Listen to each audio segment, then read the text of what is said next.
France Culture. Le cours de l'histoire. Xavier Mauduit. America First, étrange slogan qui résonne dans l'actualité du premier quart du XXIe siècle, mais qui n'était pas étranger aux oreilles des populations aux États-Unis dès les années 1940, dans le contexte de la Seconde Guerre mondiale. Un slogan simple et puissant qui a toute sa place dans la bataille des opinions aux États-Unis, intervenir ou pas en Europe. 1933, en Allemagne, Hitler arrive au pouvoir. La même année, de l'autre côté de l'Atlantique, c'est Franklin Delano Roosevelt qui est investi président des États-Unis. America First, se battre ou pas pour la liberté, déjà en 1941. 4 mars 1933. This is a day of national consecration. Discours d'entrée à la Maison-Blanche. So first of all, let me assert my firm belief that the only thing we have to fear is La seule chose que nous devons craindre, c'est la peur elle-même. unreasoning, unjustified terror, which paralyzes Celle qui paralyse tous les efforts qui seraient nécessaires pour transformer la récession en expansion. Le cours de l'histoire. Le discours d'investiture de Franklin Delano Roosevelt, nous étions en 1933. Yves-Marie Périllon, bonjour. Bonjour. Vous êtes professeur des universités à Paris, Panthéon-Assas, avec cette réflexion que l'on doit avoir sur cette période très complexe et les positionnements des uns des autres. Vous êtes le biographe de Roosevelt, publié chez Talandier. Il parle de peur ici. Nous sommes en 1933. De quelle peur s'agit-il ? Peur économique, peur politique ? Alors il s'agit en 1933 du moment le plus dramatique de la Grande Dépression. Elle a été provoquée, ou l'enchaînement plutôt s'est mis en place à partir du krach boursier d'octobre 1929, et petit à petit toute la machine économique américaine s'est déréglée au point d'arriver à ce qu'environ un quart à un tiers de la population active soit privée d'emploi. Et c'est dans ce contexte qu'on peut qualifier de crépusculaire que pour la première fois, Franklin Roosevelt, un démocrate, prête serment au Capitole et qu'il prononce ce discours qui est resté très célèbre dans l'histoire politique américaine. La seule chose que nous devons craindre, c'est la peur elle-même, cette peur qui nous paralyse et qui, jusqu'à présent, nous a empêchés de surmonter nos difficultés économiques. 1933, je le disais, Hitler arrive au pouvoir en Allemagne. Cette peur-là n'est pas du tout évoquée par Roosevelt. Non, en 1933, la plupart des Américains sont préoccupés par la perte de leur emploi, par la perte de leur épargne, par leur avenir, celui de leurs enfants. Comme vous l'avez souligné, il y a une quasi-simultanéité entre l'investiture de Roosevelt et puis quelques semaines auparavant, l'arrivée de Hitler au poste de chancelier. Ça n'est certainement pas interprété comme un événement positif par un certain nombre de diplomates et sans doute par Roosevelt lui-même, mais on n'y voit pas une menace immédiate. Et donc, cette peur qui est évoquée par Roosevelt n'est sans doute pas à ce moment-là associée à la menace d'une guerre. Quel est le regard porté par les États-Unis sur ce qui se passe en Europe à ce moment-là ? Bon, les tensions sont bien présentes, mais au sortir de la Première Guerre mondiale, on le sait bien, les États-Unis étaient partie prenante de la construction d'un monde nouveau, cette recherche de la paix, c'est toute l'œuvre du président Wilson. Là, nous sommes en 1933, les choses ont changé ? Les choses, en effet, ont changé. Ce qui s'est passé, c'est que le président Wilson a joué un rôle majeur dans la construction de ce qu'on peut appeler la structure des relations internationales de l'après-guerre. Il est le père de la Société des Nations, et pour autant, les sénateurs américains ont refusé l'entrée de leur pays dans cette Société des Nations. Et s'en est suivi toute une période pendant laquelle la diplomatie américaine a été beaucoup moins présente qu'on aurait pu l'anticiper, si en effet ils avaient fait un choix différent. Et donc l'actualité internationale passe au second plan.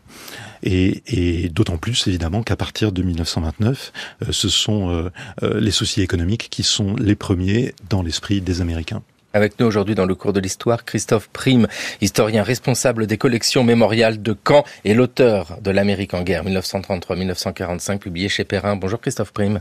Bonjour. Cette situation des États-Unis dans les années 1930 est drôlement intéressante pour essayer de comprendre ces positionnements différents. C'est vrai, il y a ce paradoxe de se dire, au sortir de la Première Guerre mondiale, avec Wilson, ça y est, les États-Unis vont apaiser le monde lié à la Société des Nations, et ce paradoxe sans nom où les sénateurs aux États-Unis refusent cette Société des Nations. Oui, tout à fait. Donc, comme cela a été dit précédemment, je dirais, compte tenu de la situation économique aux États-Unis, ce qui préoccupe les Américains et bien sûr le nouveau président, c'est essayer de trouver des solutions, des solutions à la crise. Mais il n'empêche quand même que ce qui se passe en Europe, notamment l'arrivée au pouvoir de Hitler, va aussi s'inviter de temps à autre justement dans les débats. Et donc en 1933, justement, la campagne de violence qui va être orchestrée contre les Juifs allemands, donc de l'autre côté de l'océan Atlantique, va avoir des répercussions justement aux États-Unis, puisque pour finalement montrer leur désapprobation, notamment les Juifs, justement la communauté juive qui se trouve aux États-Unis va aussi manifester et on va se retrouver ainsi notamment les 12 et 27 mars 1933 avec de grandes manifestations au Madison Square Garden où il y a plus de 50 000 personnes qui vont aussi se rassembler et un boycott même des produits justement allemands va être organisé, ce qui va entraîner une réplique finalement de la part du régime nazi avec Goebbels en tête qui va justement faire pression pour mettre fin justement à ces manifestations aux États-Unis. Yves-Marie Perréon, il y a toujours cette complexité quand on parle des États-Unis de parler d'un tout et on le sait bien et c'est quelque chose qui transparaît dans toutes les émissions qu'on peut faire dans le cours de l'histoire autour de cette histoire de sécurité entre les États-Unis et l'Europe. Parler d'un tout, c'est compliqué et ces manifestations dont Christophe Prime vient de nous parler, on va pas y trouver des paysans du Middle West parce que c'est ça aussi, il faut se positionner quelque part précisément pour saisir les différentes opinions. Elles sont très diverses aux États-Unis. Oui, une grande diversité d'opinions et qui se manifeste par des disparités géographiques. On reviendra certainement sur la définition de ce qu'est l'isolationnisme, mais enfin on en perçoit tout de suite, au moins de manière intuitive, le sens. Et les isolationnistes sont très puissants dans certaines parties du territoire américain. Ça peut être par exemple le nord de la Nouvelle-Angleterre, je ne parle pas de Boston, mais vraiment le nord de la Nouvelle-Angleterre, le nord du Midwest. A contrario, les Américains plutôt partisans d'un rôle actif de leur pays dans les affaires internationales et donc d'une intervention éventuelle, le cas échéant, se situe dans les grandes métropoles, comme la ville de New York, ou bien aussi, et c'est un peu une surprise, mais les historiens l'ont établi maintenant de longue date, les historiens américains, dans le sud, pour des raisons qui tiennent à l'histoire essentiellement. Et le Sud qui est tourné vers l'Europe en raison de son peuplement qui est assez homogène, enfin le peuplement blanc du Sud est assez homogène provenant d'Angleterre et d'Écosse principalement. Donc une proximité avec la Grande-Bretagne et une grande intégration au marché mondial des matières premières. Donc en effet, on ne peut pas parler d'une Amérique unanime, bien au contraire. Il faut prendre en compte ces disparités géographiques et qui se traduit aussi évidemment par un congrès, aussi bien à la Chambre des représentants qu'au Sénat, qui est morcelé avec des élus qui se font les porte-paroles soit, encore une fois, de l'isolationnisme, soit d'un rôle plus actif. C'est quoi l'isolationnisme ? Alors, l'isolationnisme, on pourrait définir l'isolationnisme comme une doctrine de politique étrangère qui vise à assurer la sécurité des États-Unis en les gardant à distance du reste du monde. Et les isolationnistes de l'époque se définissent eux-mêmes parfois en utilisant le mot de non-interventionniste, ce qui est une manière en somme de désigner l'adversaire. C'est une doctrine qui a des origines très anciennes. Vous avez évoqué au cours de l'émission d'hier la doctrine Monroe, que l'on peut dater des années 1820. Mais je crois qu'on peut remonter un peu plus loin encore avec un moment fondateur de la vie politique américaine qui est le discours d'adieu de Farewell Address de George Washington, qui prononce en septembre 1796 avant de rendre le pouvoir en 1797 à son successeur. Et c'est pas un discours qu'il a prononcé, c'est un texte qu'il a écrit avec Hamilton et qui a été diffusé par voie de presse et dans lequel il adjure ses concitoyens de respecter la Constitution et il poursuit sur les questions de politique étrangère, il les met en garde contre ce qu'il appelle des alliances permanentes. Il souligne les avantages que les États-Unis, tout jeunes, retirent de leur position géographique à distance du vieux continent, Et il leur dit pourquoi mettre en danger cet avantage en nous engluant, il emploie l'adjectif entangled, en nous engluant dans des alliances qui limiteraient en somme notre capacité de notre autonomie. Et cet appel, évidemment, c'est George Washington, c'est le père fondateur par excellence, résonne tout au long du XIXe siècle, et même jusqu'à aujourd'hui d'ailleurs. Au fond, c'est une attitude qu'il est assez possible de tenir au cours du XIXe siècle, qui devient de plus en plus délicate au fur et à mesure que l'industrialisation, que le développement des communications relie l'Amérique au reste du monde, et qui est de facto rejetée dès la fin du XIXe siècle, au moment de la guerre avec l'Espagne, quand les États-Unis deviennent une puissance coloniale comme une autre, finalement, avec les Philippines et le rôle qu'ils jouent dans les Caraïbes et à Cuba. Puis évidemment, bien sûr, après, il y a leur rôle pendant la Première Guerre mondiale et le rôle joué par Wilson. Mais on ne peut pas comprendre ce qui se passe dans les années 1930 aux États-Unis sans avoir ce regard sur le passé. Et d'ailleurs, l'Amérique en guerre, Christophe Prime, je reprends le titre de votre ouvrage, vous mettez des bornes chronologiques, et la borne chronologique basse, c'est 1933. Pourquoi 1933 pour l'Amérique en guerre ? Écoutez, c'est un petit peu, vous l'avez dit dans l'introduction, c'est l'arrivée au pouvoir d'un côté justement de Roosevelt, donc en 1933 justement, et puis celle de Hitler de l'autre côté de l'Atlantique. Donc finalement, je dirais, on va voir justement les menaces, les périls justement s'accentuer justement en Europe, et pour moi il était vraiment crucial pour vraiment comprendre le rôle des États-Unis, la manière dont ils vont entrer en guerre, de remonter finalement beaucoup plus loin. Oui, parce que cette histoire-là, c'est une histoire qui se construit du regard des États-Unis, mais également de l'Europe. Enfin, c'est ce face-à-face sans cesse. Et en Europe, on est très préoccupé par ce qui se passe en Europe. Et pour savoir la position des États-Unis, le mieux, c'est de demander à l'ambassadeur des États-Unis en France. Nous sommes en 1938. William Bullitt. La paix universelle est pour nous d'un intérêt primordial, parce que nous savons que la guerre générale aujourd'hui signifierait la destruction pour un certain temps de toutes les valeurs de la civilisation si péniblement acquises au cours de tant de siècles. Le peuple des États-Unis, comme le peuple de France, désire ardemment la paix. Nous prions pour pouvoir, comme nous l'espérons, rester en paix avec toutes et chacune des autres nations. Mais, comme je le disais le 22 février 1937, si la guerre éclatait encore en Europe, personne ne pourrait déclarer ou prédire si oui ou non les États-Unis seraient entraînés dans une telle guerre. Nous étions le 4 septembre 1938.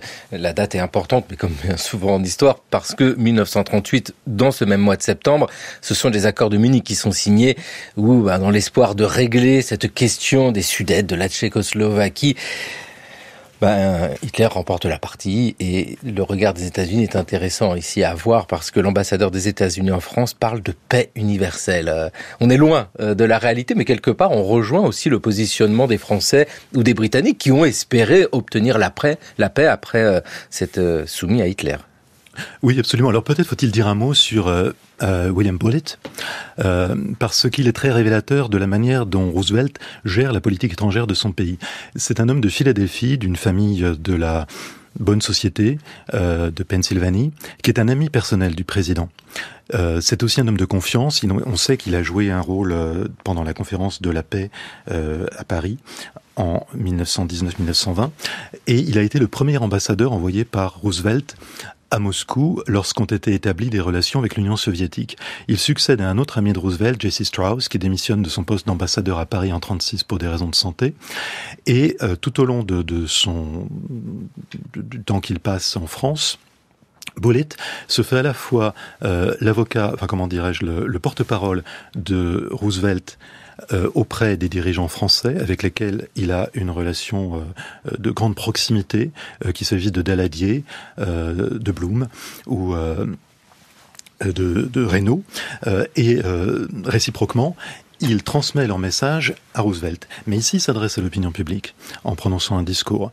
Et il exprime très clairement, à l'attention de tous ceux qui l'écoutent, que les États-Unis sont profondément attachés à la paix universelle. On sent derrière la proximité avec les démocraties occidentales, mais pour autant, il ne faut pas que ces dernières puissent compter sur une intervention des Américains, comme cela avait été le cas en 1917-1918. Désormais, l'Amérique a pour attitude officielle la neutralité. Il y a même des lois qui ont été votées en ce sens au cours des années 30. Et il ne faut pas, encore une fois, que les dirigeants français ici, ou les dirigeants britanniques, s'illusionnent sur la capacité des Américains, quelle que soit la sympathie que Roosevelt a pour eux, de venir à leur secours. Oui, Christophe Prime, il y a vraiment cela. Nous sommes dans les années 1930, l'Europe est sous tension, Hitler au pouvoir, Mussolini également. Les Européens qui s'opposent à Hitler et à Mussolini peuvent-ils compter sur l'aide des États-Unis? Ou pour le dire autrement, espèrent-ils une aide des États-Unis si jamais une guerre éclatait? Oui, je pense qu'il l'espère. On va dire qu'on se retrouve un petit peu dans le schéma, justement, on va dire, de 1916, où pour finalement reprendre l'initiative sur le champ de bataille, on a compté justement sur l'entrée en guerre des États-Unis, qui va arriver en 1917. Mais je veux dire, ici, on va dire que aussi Roosevelt se livre à un vrai travail d'équilibriste. C'est-à-dire que donc c'est un interventionniste. Il sait que face à lui, il y a je dirais son opinion publique, justement, elle, est très, on va dire, marquée justement par cette tendance isolationniste. Alors même si je pense qu'il faut pas non plus se représenter les États-Unis comme d'un côté, justement, les isolationnistes, de l'autre côté les interventionnistes. Je pense qu'il y a une grosse masse grise qui finalement, elle, ne prend pas forcément position. Et c'est cette partie-là en fait qu'il faut convaincre pour Roosevelt. Mais il faut aussi voir que donc Roosevelt arrive, on va dire, avance pas à pas. On le voit bien dans les sondages d'opinion justement qui accompagnent justement aussi toutes les grandes finalement tendances politiques, toutes les grandes décisions qu'il va prendre. Je dirais, il est très sensible à ça. Et en même temps, il faut bien voir aussi que les États-Unis, notamment en tout cas l'administration Roosevelt, va justement, malgré justement ces lois de neutralité en fait, qui l'empêchent véritablement d'aider un peu plus les démocraties européennes, elle va commencer justement à faire des choses, notamment il y a un incident justement parce que là on est on va dire en 38-39 notamment, on a quand même des commissions françaises et britanniques qui vont se rapprocher des États-Unis pour leur passer commande, notamment d'avions, parce que leurs industries aéronautiques ne sont pas en mesure de fournir assez justement d'appareils militaires. Et donc Roosevelt va quand même laisser une porte ouverte. Et donc c'est quelque chose qui va justement aboutir notamment à des commandes massives d'avions en 39-40 et qui vont permettre aussi à l'industrie aéronautique américaine de monter en puissance, ce qui lui permettra de réagir très promptement en 41-42. Yves-Marie Perréon, Roosevelt équilibriste? Alors là, nous sommes avant même le déclenchement de cette Seconde Guerre mondiale en septembre 1939, mais face à toutes ces tensions, on voit bien que c'est pas facile ce positionnement. Oui. C'est en effet un équilibriste au sens où il doit jongler avec plusieurs balles, parmi lesquelles, bien sûr, l'opinion publique. Peut-être faut-il revenir sur ses convictions personnelles. C'est un homme qui est issu d'une famille de la haute société new-yorkaise, d'origine hollandaise. On sait que New York s'est d'abord appelé New Amsterdam. Qui a reçu une éducation privilégiée, qui l'a amené notamment très jeune à voyager en Europe. Il prétendait parler le français et l'allemand. Bon, ses interlocuteurs étrangers étaient sans doute un peu plus sceptiques sur ses capacités linguistiques, mais plus sérieusement, c'est aussi un homme qui est passionné par la mer, qui a lu l'amiral Mahan, qui a théorisé le rôle de la marine dans l'accession de la Grande-Bretagne à au statut de grande puissance. C'est un neveu par alliance, un cousin éloigné et neveu par alliance de Theodore Roosevelt, un président qui, bien que républicain, a été une sorte de premier père spirituel, si j'ose dire, en politique, et qui a été lui-même l'avocat d'une politique étrangère très active, certains diraient impérialiste. Et puis bien sûr, il est l'héritier politique de Woodrow Wilson. Alors, lorsqu'il est élu, il n'est pas élu sur un programme de politique étrangère en 1932. Je pense vraiment que c'est la situation économique qui fait que les Américains répudient le président sortant, Hoover, et choisissent donc un démocrate pour le remplacer. Pendant son premier mandat, il prolonge une politique qu'il est difficile d'ailleurs de qualifier d'uniformément isolationniste des administrations républicaines précédentes. Bien sûr, l'Amérique n'a pas rejoint la Société des Nations, mais pour autant, les secrétaires d'État successifs des présidents républicains ne sont pas totalement absents. On peut penser au pacte Briand-Kellogg. On peut penser au rôle de Henry Stimson, le secrétaire d'État de Hoover. Et donc, pendant la première année, Roosevelt prend une série d'initiatives, rétablir les relations avec l'Union soviétique, établir des relations, signer des traités bilatéraux de commerce avec un certain nombre de partenaires commerciaux, dont la France, ou encore la politique de bon voisinage avec l'Amérique latine. Mais au fond, tout ceci reste de l'ordre du second plan par rapport aux grandes réformes de l'année 1933 et des années 34 et surtout 35 avec la sécurité sociale. Et puis, à ces initiatives s'ajoutent des choses qu'il subit et qui relèvent de l'initiative, cette fois du pouvoir législatif, avec toute une série de lois qui sont votées par une majorité de sénateurs ou de représentants.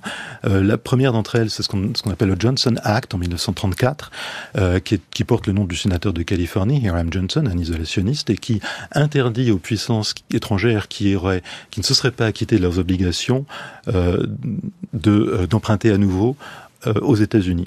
Et puis bien sûr les lois de neutralité à partir de 1935, qui constituent un carcan dont il doit s'accommoder. Et bien sûr l'opinion publique qui est très évolutive et très partagée. Et surtout qu'en 1940, Roosevelt n'est pas réélu. Non. Voilà le mot qui nous tire du sommeil. Un non, crié par une voix mâle, dans toutes les maisons du coin. Impossible. Pas comme candidat à la présidence des États-Unis. En quelques secondes, mon frère et moi nous retrouvons devant la radio avec le reste de la famille, qui oublie de nous dire de nous recoucher. Malgré la chaleur, ma pudique mère a passé un peignoir sur sa chemise de nuit transparente. Elle a été tirée de son sommeil par le bruit, elle aussi. Et elle est assise sur le canapé à côté de mon père, une main sur ses lèvres comme pour réprimer une nausée. Pendant ce temps, mon cousin Alvin, incapable de tenir en place, arpente cette pièce de 6 mètres sur 4 avec une énergie de héros vengeur en train de fouiller la ville pour trouver où précipiter ses foudres. La colère de cette nuit-là est une vraie forge rugissante, un haut fourneau qui vous happe et vous tord comme de l'acier. Et elle ne va pas retomber tant s'en faut lorsque Lindbergh, monté en silence à la tribune de Philadelphie, s'entend à nouveau ovationner en sauveur de la nation, ni lorsqu'il fait son discours d'investiture, acceptant du même coup la mission de maintenir l'Amérique hors du conflit européen. En 1940, Roosevelt n'est pas réélu. Dans le roman de Philip Roth, Le complot contre l'Amérique, un roman de 2004, oui, avec ce regard porté sur ce qui se passe aux États-Unis en 1940, où c'est Lindbergh qui est élu président des États-Unis, dans l'Uchronie proposée par Philip Roth. Qu'est-ce que ça veut dire, cette histoire-là? Pourquoi? Alors, c'est de l'Uchronie, bien sûr, et c'est écrit tardivement, mais pourquoi avoir mis en avant cette figure de Charles Lindbergh que l'on connaît comme héros de l'aviation? Oui, alors Lindbergh, c'est la star de la période qu'on qualifie parfois aux États-Unis de la nouvelle ère, avant le krach boursier de 1929. Il est celui qui a pour la première fois traversé l'Atlantique au bord du Spirit of St. Louis en 1927. C'est un homme jeune, il est né je crois en 1902, qui avec sa femme et leurs enfants occupe la une de la presse qu'on n'appelait pas encore People à l'époque. Il est extrêmement populaire, il fait partie de il incarne aussi une forme de compétence technique. C'est un héros.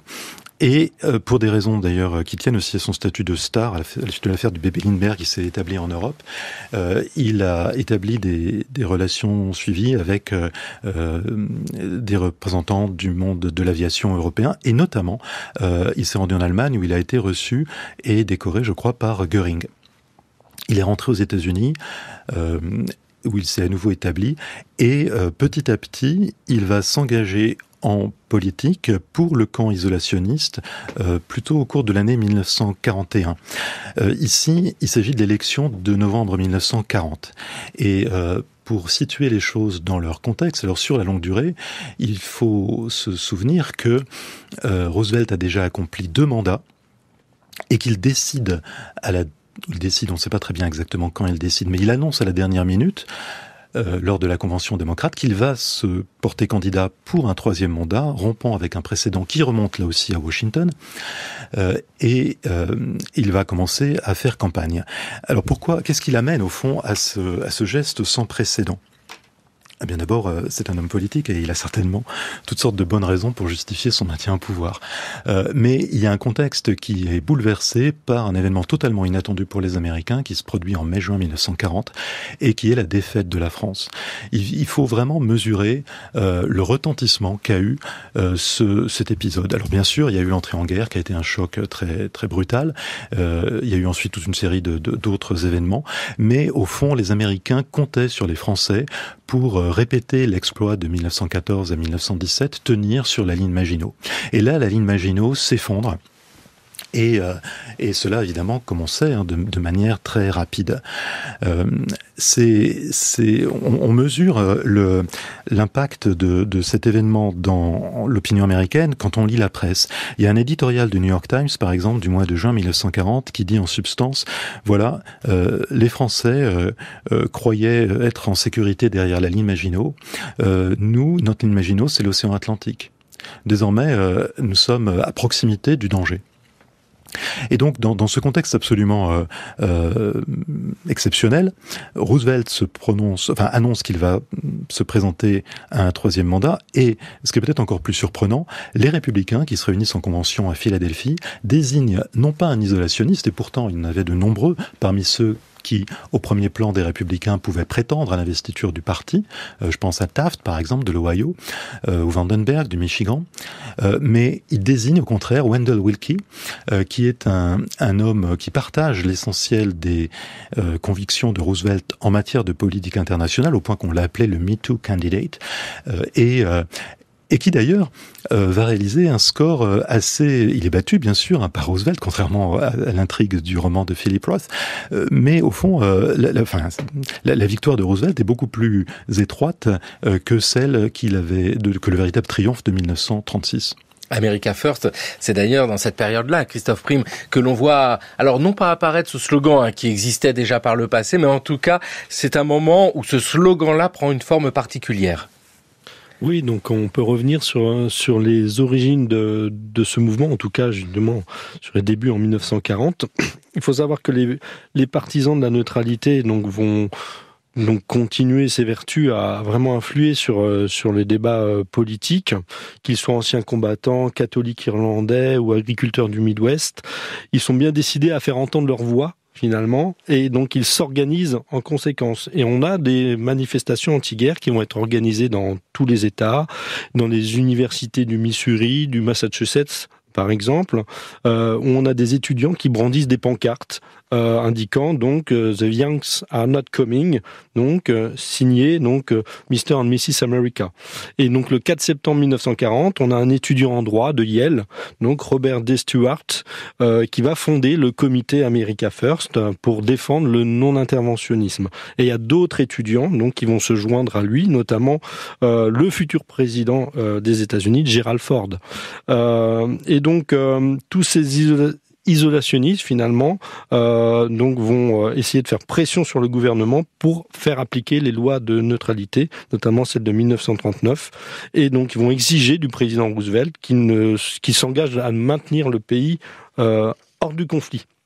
Et donc bien sûr, donc il y aura Charles Lindbergh qui va jouer un rôle prédominant, puisque lui, il va de ville en ville, justement, finalement, prêcher la bonne parole isolationniste.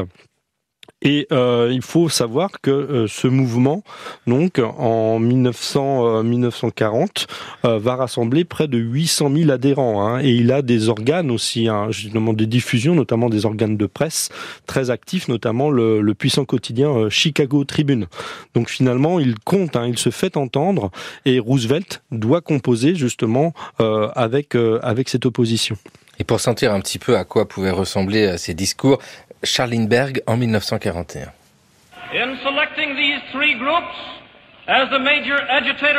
En choisissant ces 3 groupes comme principaux agitateurs pour la guerre, je n'ai inclus que ceux dont le soutien est essentiel au parti de la guerre. Si l'un de ces groupes, les Britanniques, les Juifs ou l'administration, cesse de faire de l'agitation en faveur de la guerre, je crois qu'il y aura peu de risques que nous y participions.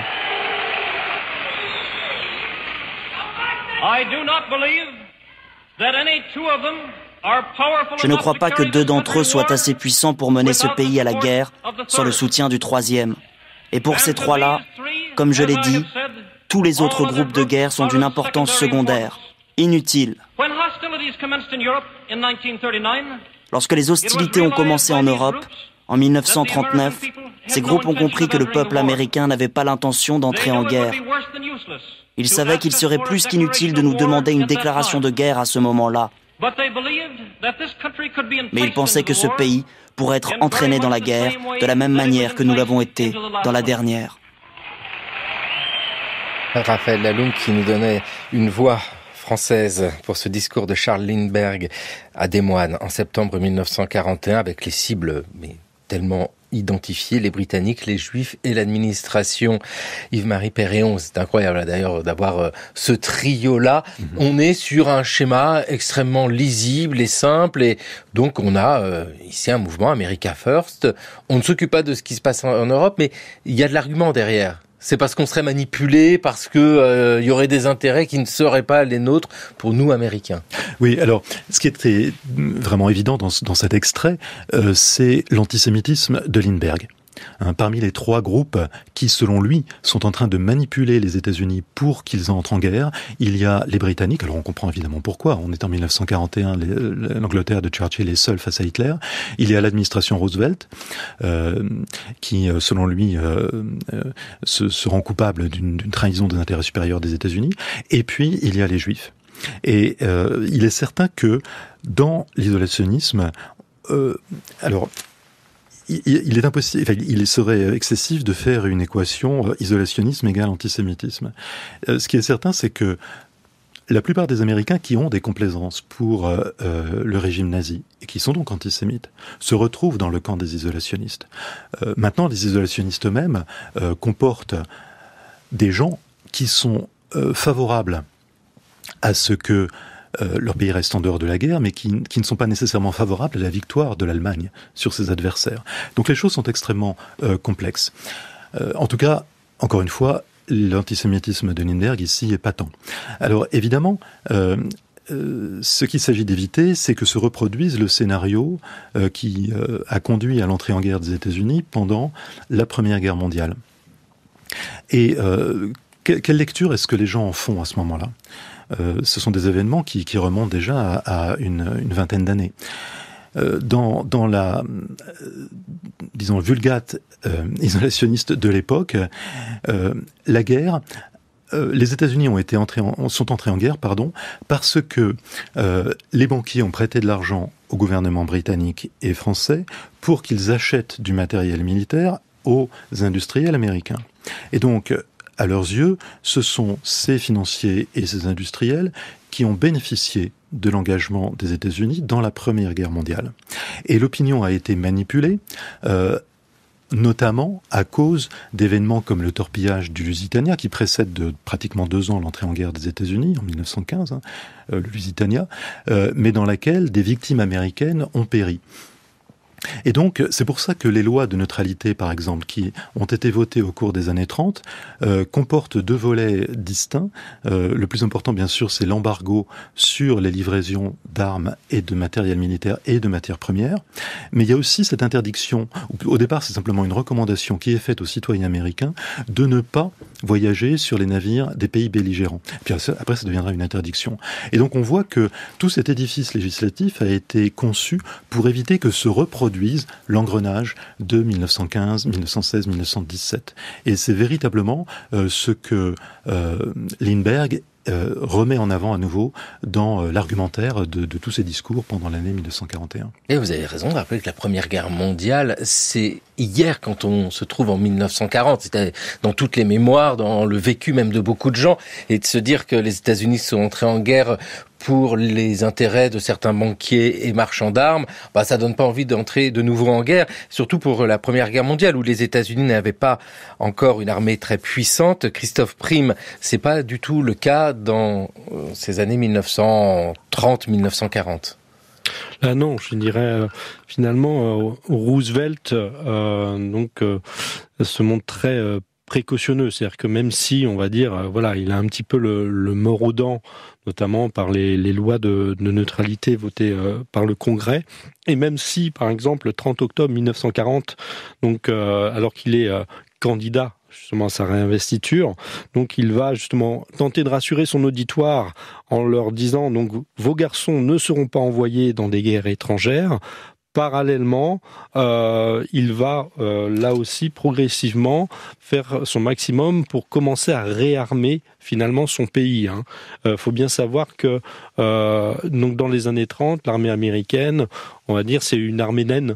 C'est une armée naine qui a à peu près, on va dire 200 000 hommes pour l'armée régulière. Et après, on peut ajouter la garde nationale.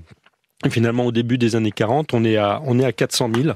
Et après la défaite française, là, comme on l'a dit précédemment, c'est un véritable choc pour lui, pour son administration et pour aussi les chefs militaires. Et donc, il va justement prendre une série de mesures qui vont être votées là par le Congrès, donc en accordant des crédits supplémentaires pour finalement augmenter notamment les effectifs. Donc, on va passer justement à 375 000 hommes pour l'armée régulière, puis après 700 000 en février 41. Et le but de la manœuvre, ça va se décider en 1941, c'est que là, à ce moment-là, on va dire que Roosevelt sait que son pays, de toute façon, ne pourra pas échapper justement à son sort et rentrer en guerre. Donc le but prévu, notamment, c'est de pouvoir armer une armée de 10 millions d'hommes. Mais ça, c'est quelque chose, finalement, qu'il ne fait pas publiquement, en fait. Il le fait avec son état-major. On va dire qu'il construit une armée sur le papier. Mais c'est ce qui va vraiment permettre, cette anticipation, c'est ce qui va permettre à son pays, justement, de réarmer rapidement, dès l'entrée en guerre, justement, en décembre 1941. Mais en tout cas, le président Roosevelt, au moment de s'adresser à la population, ne met pas en avant ces questions de réarmement. Supposez que la maison de mon voisin prenne feu et que je possède un tuyau d'arrosage à 400 ou 500 pieds de distance. S'il pouvait prendre mon tuyau et le brancher sur sa prise d'eau, je pourrais l'aider à éteindre le feu. Bon. Qu'est-ce que je fais ? Je ne lui dis pas avant l'opération « Voisin, mon tuyau m'a coûté $15. Vous devez me payer $15. » Je ne veux pas $15. Je veux récupérer mon tuyau lorsque le feu sera éteint. La maison est en feu. Nous étions le 17 décembre 1940 avec ce discours de Franklin Delano Roosevelt lu par Thomas Pau. Yves-Marie Perret, on a ici une explication très simple. D'ailleurs, c'est intéressant d'entendre un discours facile à comprendre, très imagé. Oui, Roosevelt est un homme qui a perfectionné l'art de la communication politique. On peut même dire, de certains égards, qu'il l'a inventé. Il a l'habitude de s'adresser à la population américaine au moyen de la radio, ce sont ces fameuses causeries au coin du feu, ou alors par le truchement des journalistes. Des spécialistes d'histoire des médias aux États-Unis ont calculé que sur les 12 ans de sa présidence, il avait donné en moyenne par an 83 conférences de presse, ce qui est considérable, et surtout quand on compare évidemment avec la pratique beaucoup plus contemporaine de nos dirigeants actuels. Et ici, il revient de quelques jours de vacances qu'il a pris après sa réélection de 1940 et pendant lesquels il a beaucoup réfléchi à la manière d'aider la Grande-Bretagne de Churchill, qui est soumise aux assauts de l'aviation allemande et qui est à court de munitions, de matériel militaire. Et donc il a cette idée, et c'est vraiment une idée de Roosevelt, du pré-buy. C'est-à-dire que les Américains mettront à disposition des Britanniques le matériel militaire dont ils ont besoin. Et puis, eh bien, ma foi, quand ils n'en auront plus besoin, ils les rendront. Et il a cette métaphore du tuyau d'arrosage qu'il prête à son voisin, toujours cette idée du bon voisinage, qui est très très présente dans la rhétorique rooseveltienne. Et ce message passe. Alors s'ensuit ensuite tout un combat législatif au Capitole qui aboutit au vote de la loi du pré-bail au mois de mars 1941. Donc il a fallu assez longtemps pour trouver une traduction législative à cette intuition, en somme, du président.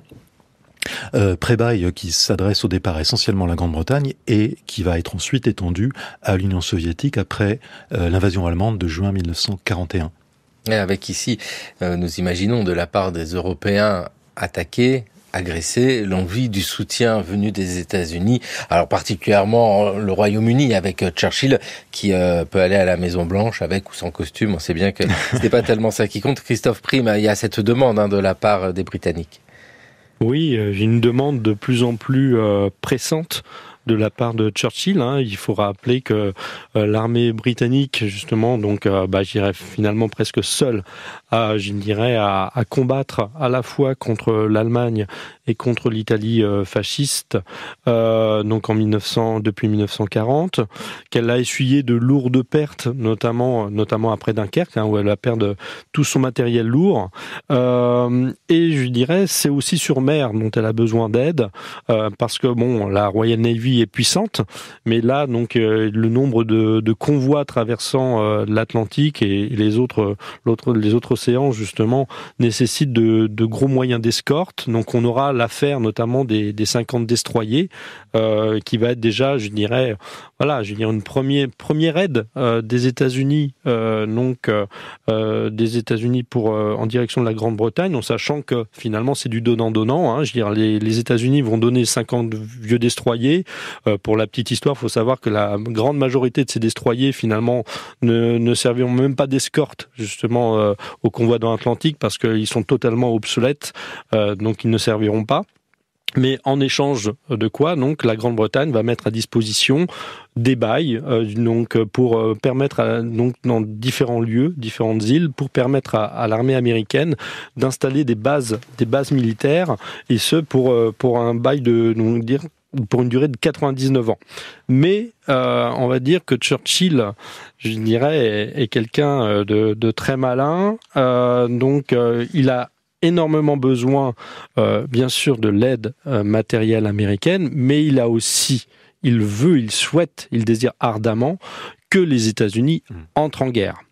Et pour ce faire, il sait que Roosevelt a les pieds et les mains liés, notamment du fait de la position neutraliste du Congrès, mais aussi de l'opinion américaine qui tarde justement à prendre fait et cause, notamment pour un engagement direct de leur pays.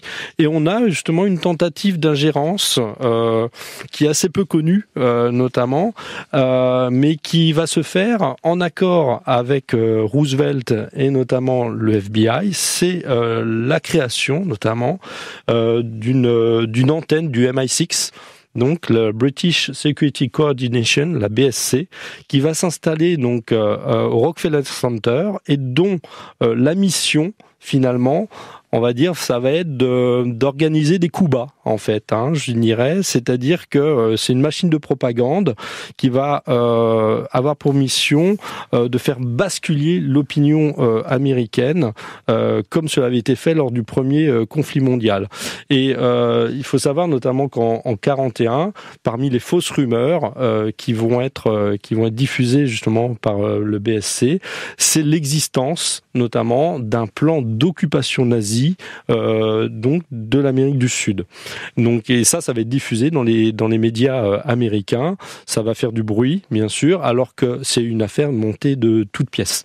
Donc, on peut voir véritablement que voilà, la Grande-Bretagne, justement, a besoin donc incessamment sous peu, notamment de cette entrée en guerre des États-Unis, sans quoi, justement, elle court à la défaite. Voilà, le MI6, les services de renseignement britanniques qui vont propager des fake news aux États-Unis avec toute la question de l'opinion. Et bien justement, quelle est-elle ou quelles sont-elles, ces opinions aux États-Unis dans ces années 1940-1941 ? Pendant les 2 ans, 1940 et 41, qui s'écoulent encore avant que les États-Unis soient attaqués par le Japon, la bataille des opinions fit rage. Ces opinions s'échelonnent depuis les partisans d'une intervention urgente et totale dans la guerre aux côtés des Alliés jusqu'aux partisans d'une abstention non moins totale et d'un isolationnisme renforcé. Les isolationnistes extrêmes comprennent les fascistes et nazis, plus ou moins camouflés sous les titres d'associations patriotiques, les communistes, du moins jusqu'à juin 1941, car dès que Hitler eut attaqué la Russie, ils marchèrent à fond pour l'intervention, certains intérêts d'affaires liés à l'Allemagne, beaucoup d'Irlandais par haine de l'Angleterre, tout cela réuni ne constitue pas de gros effectifs. Plus nombreux sont les pacifistes sincères mais simplistes, les indifférents, les paresseux, et aussi beaucoup de politiciens qui flattent ces tendances. Nous étions 10 ans après les événements, donc en 1951, avec ce témoignage de Pierre Delanux, ce témoignage au souvenir, un diplomate, secrétaire d'André Gide, enfin un personnage incroyable qui, pendant la Seconde Guerre mondiale, se trouve aux États-Unis et il observe ces divisions. Alors c'est vrai que on a à peine à l'imaginer aujourd'hui, Yves-Marie Perréon, mais il y a des soutiens. Alors c'est compliqué, hein, à l'Allemagne nazie, sans doute en petit nombre, mais en tout cas des soutiens à un règlement de cette guerre sans condamner ouvertement l'Allemagne. C'est-à-dire qu'il faut régler la guerre et puis après on verra. L'idée de s'investir dans la guerre, c'est pas une évidence partout aux États-Unis. Non, on bénéficie à partir des années 30 de premiers sondages d'opinion, Gallup notamment, et il y a un sondage qui est particulièrement révélateur, qui date du mois d'octobre 1939, donc c'est après le début de la guerre, avant la défaite de la France. Et ce que disent les Américains, c'est qu'ils sont très favorables à une victoire de la France et de la Grande-Bretagne, à hauteur de 84%. Il y a seulement à ce moment-là 2% des Américains interrogés par Gallup, évidemment ce sont des chiffres qu'il faut prendre avec précaution, mais tout de même, qui sont favorables à une victoire de l'Allemagne. Ensuite, 95% des Américains excluent totalement l'entrée en guerre de leur pays. Donc c'est pas parce qu'ils n'ont des sympathies pour l'Allemagne, mais en tout cas, ils ne veulent pas que les États-Unis entrent en guerre. Et puis, quand on affine la question, enfin quand Gallup affine la question, il leur demande, mais est-ce que vous êtes prêts à aider la France et la Grande-Bretagne, par exemple au moyen de matériel militaire, mais évidemment, sans que nous entrions dans le conflit. Oui, à hauteur d'à peu près les 2/3, 62%. Et si jamais il y a un risque, alors là, ça tombe à 34%. Donc on voit bien que l'opinion, au fond, c'est la traduction mathématique, ce sondage, de cette attitude qui est la position de Roosevelt, qui est short of war. Aller aussi loin qu'on peut aller jusqu'à entrer en guerre. Et évidemment, c'est Pearl Harbor qui précipite l'entrée en guerre en décembre 1941. Mais tout au long de l'automne 1941, il y a un état de guerre, de quasi-guerre pourrait-on dire, à nouveau, entre les sous-marins allemands et des bâtiments de la US Navy. Et à chaque fois, Roosevelt s'adresse à la population, par exemple après l'incident du Greer en septembre 1941, pour stigmatiser les Allemands et ce qui vient de se passer, pour annoncer une étape supplémentaire dans le soutien des États-Unis à la Grande-Bretagne, mais toujours short of war. Il ne s'agit pas de déclarer la guerre, et ce ne sont pas les États-Unis qui vont déclarer la guerre, à l'Allemagne en l'occurrence. Non plus qu'au Japon, puisque c'est le Japon qui précipite l'entrée en guerre des États-Unis, et ensuite l'Allemagne qui déclare la guerre aux États-Unis. Avec Pearl Harbor le 7 décembre 1941. Christophe Prime, sur cette histoire de division d'opinion, est très très intéressant à voir, parce que ça fait réfléchir sur l'histoire longue des États-Unis et sur l'actualité, bien entendu. Christophe Prime, sur ces opinions divisées aux États-Unis sur l'entrée ou non en guerre. Oui, tout à fait. Alors, plus que, on va dire, c'est l'opinion, c'est aussi, je voulais rebondir pour marquer le fait que on a aussi des Américains donc, qui sont interventionnistes et qui vont véritablement se montrer actifs. C'est-à-dire que même si le pays justement ne veut pas dans sa globalité entrer en guerre, il y en a justement qui vont faire ce choix. Et ça, il faut pas l'oublier, même si ça ne concerne que des petits groupes d'hommes. On peut citer notamment le cas de la brigade Abraham Lincoln, qui va s'engager notamment. On a 3000 Américains qui vont partir pour l'Espagne, justement, et justement combattre avec les républicains. Hein. Donc, ils vont essuyer notamment des pertes assez importantes. Alors, il faut bien savoir que voilà, c'est un cas par exemple parlant, parce que je dirais, on a des Afro-Américains, on a aussi finalement, on va dire des communistes hein, qui vont s'engager, ce qui va après à leur retour au pays leur occasionner quelques problèmes, puisque notamment en tout cas pour ceux qui seront mobilisés dans l'armée, donc ils ne pourront par exemple pas accéder au rang d'officier. On peut citer aussi le cas notamment du Eagle Squadron, notamment des pilotes américains avec un cheminement assez complexe, notamment qui va les mener du Canada justement jusqu'en Grande-Bretagne, qui vont participer à la bataille d'Angleterre et les célèbres tigres volants de Chenot, donc qui vont combattre en Birmanie. Mais la population civile, elle aussi, va s'engager. Elle veut s'engager. C'est-à-dire que, comme on l'a dit justement, elle souhaite une victoire des démocraties, et ce qu'elle voit notamment aussi à travers les médias, c'est justement les souffrances des populations civiles. Donc que ce soit pendant la guerre russo-finlandaise, que ce soit aussi justement sous les bombes allemandes, donc pendant le Blitz, ou en France, on va voir justement des groupes des groupes se former, notamment des associations, des organisations qui vont voir le jour pour acheminer du matériel de première urgence, hein, des médicaments, mais aussi des ambulances, voire même notamment en Grande-Bretagne, notamment des baraquements pour reloger la population. Et donc certains vont même franchir le pas et se rendre directement dans ces pays justement pour aider ces mêmes populations. Donc ça rajoute finalement encore à cette complexité de la nation américaine. Avec l'entrée en guerre des États-Unis, évidemment, ça change la donne. Le monde libre avait réalisé l'unité et asséné aussi à l'agression le coup le plus mortel de tous. Aucune nation n'était plus seule. Après Pearl Harbor, nous étions unis. L'Amérique était entrée dans la guerre. Les nations s'étaient coalisées. Tel fut le secret de la victoire. Car l'allié de l'Allemagne attaqua l'Amérique et l'Amérique riposta. 48 heures après l'agression, elle avait déclaré la guerre. Des ordres furent envoyés aux usines, aux ateliers de montage, à l'armée sans cesse croissante, à la marine et à l'aviation. La neutralité avait apporté la défaite, l'unité allait apporter la victoire. Au bout de quelques semaines, les troupes américaines étaient envoyées dans tous les coins du monde, en Afrique du Nord, en Italie. L'entrée en guerre des États-Unis présentée dans les actualités françaises en 1945. Hein, on est après les événements avec ce moment qui est complexe, hein, Yves-Marie Péréon, parce que le 7 décembre 1941, le Japon attaque les États-Unis, c'est Pearl Harbor.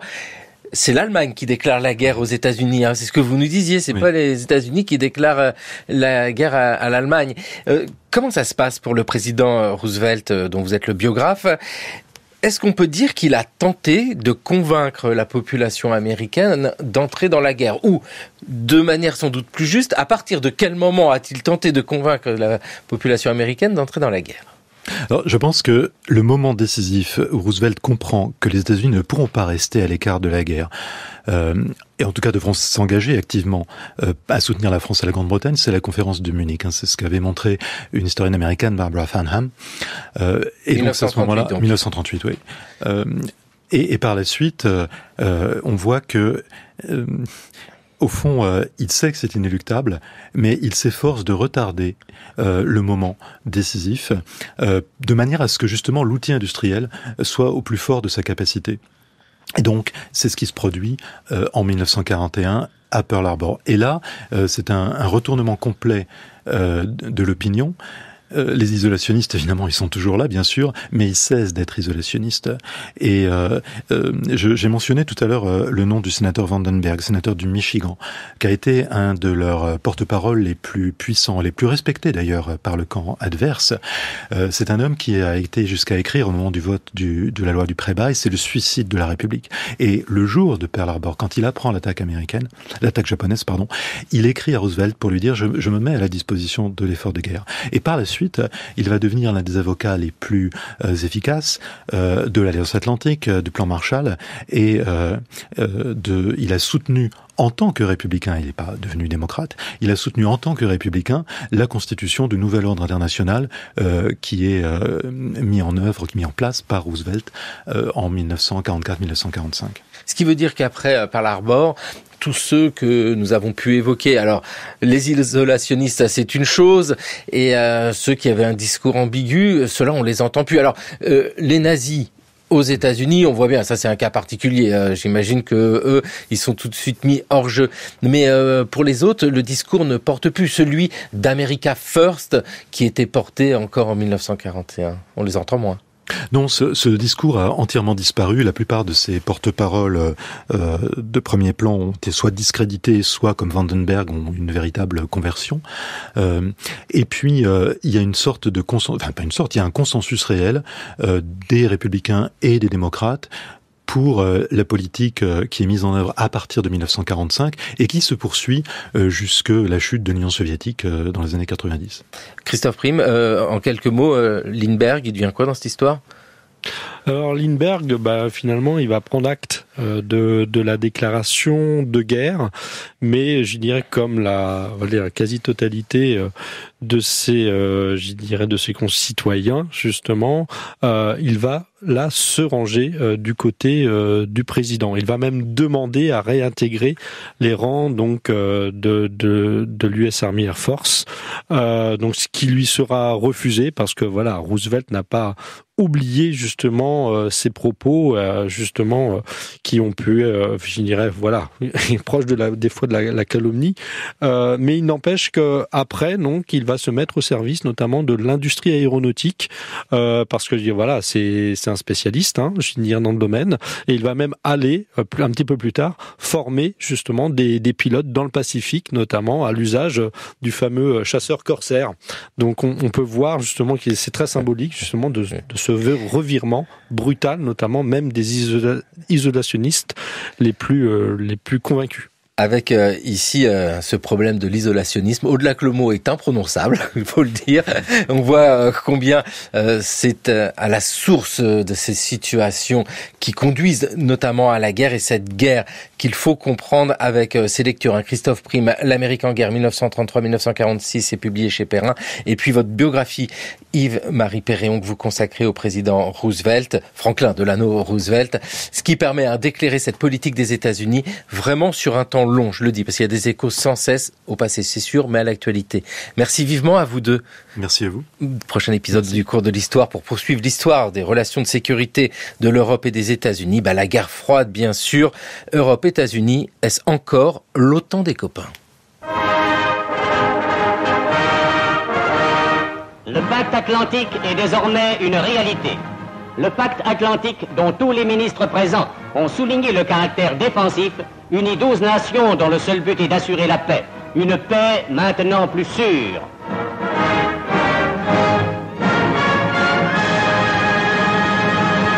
Prochain épisode du cours de l'histoire, l'histoire de l'OTAN, le cours de l'histoire sur France Culture, une émission réalisée par Thomas Abot avec aujourd'hui à la technique d'Alia. Et merci à Maëva Leprestre, à Ici Normandie, ancienne France Bleu. Merci beaucoup à Jeanne Delecroix, Jeanne Copet, Maël Vincent Randonnier, Maïwen Guiziou et Raphaël Laloum pour la préparation de cette émission. Émission que vous pouvez écouter, podcaster sur notre site franceculture.fr et l'appli Radio France.